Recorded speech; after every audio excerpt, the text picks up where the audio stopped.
Alright guys, so in this tutorial I'm gonna show you how to activate Apple Card. So if you've just received Apple Card, here's how you can activate in a few easy steps. So first up, you gotta open your iPhone and go to Wallet, search up Wallet and open it up.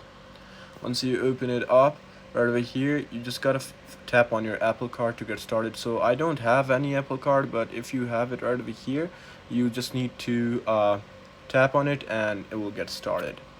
But if you're activating the physical titanium Apple Card, what you have to do, once you receive the package, remove it from its packaging and hold the seal envelope near the top of your iPhone where NFC works, and a notification will appear on your screen. On right over here on the bottom, it will say tap activate, and then follow the on-screen instructions. In just a few seconds, your Apple Card will be ready to use. If you don't see the notification, you just gotta open your wallet again, and right over here you need to tap on your Apple Card. So you'll see the option of Apple Card. Just tap more button and then choose card details and then select activate your card.